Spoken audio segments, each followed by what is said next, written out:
video in the how-to series, and today we're going to be talking everything Chaturanga Dandasana. Quite possibly one of the most well-known yoga poses, but also the most incorrectly done, and that means that it's one of those poses where there is a very high risk for injury. So in this video today, I am going to show you the full posture, show you how to build the strength you need to perform the posture, and then also give you a few variations so that when you're in a class, you can make really safe choices. So firstly, let me just show you what is Chaturanga Dandasana in case you don't know. In most contemporary Vinyasa classes, you will enter the posture from a high plank position. Chaturanga Dandasana, you're shifting forward, lowering down. Quite often then you'll come into an upwards facing dog, and then a downwards facing dog. So that is the most common flow that would be used around your Chaturanga posture. In order to perform that posture, you're going to need a lot of arm and shoulder strength. If you have ever injured your shoulder, or you currently have a shoulder injury, my recommendation is to not perform this posture until you have recovered and built up the strength that you need. So in order to perform this posture, you're going to have a really strong plank position. And you know, if you are quite confident with push-ups, that's a good, on your toes, that's a good indicator that you're ready for Chaturanga. Some things that are going to help you build up the strength that you can do outside of your class.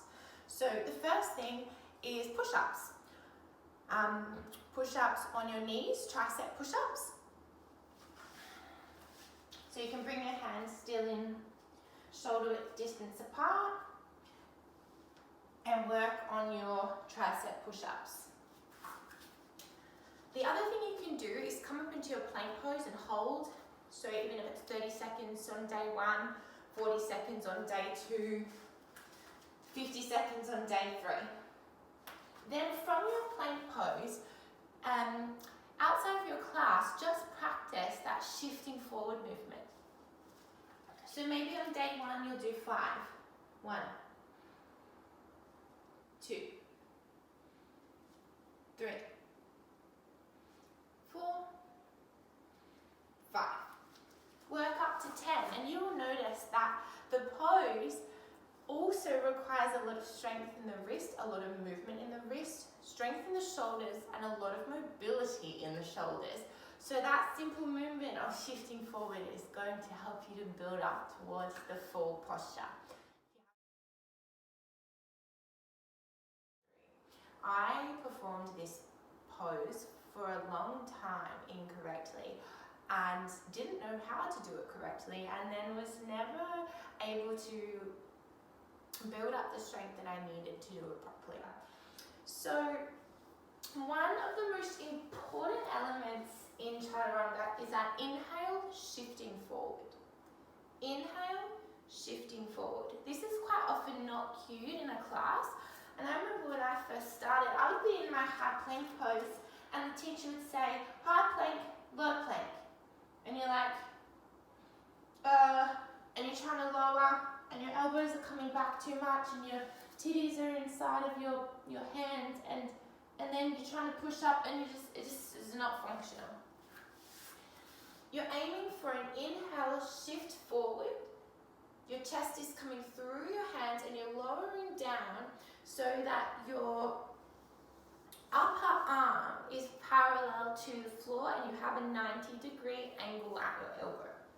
So from your high plank, inhale, shifting forward, coming up onto your toes, and you will feel already that this is quite a strong position. From here, lowering down, tops of your arms are coming parallel with the floor, and then from here, pushing up into your upwards facing dog, coming into whatever position is cued after that.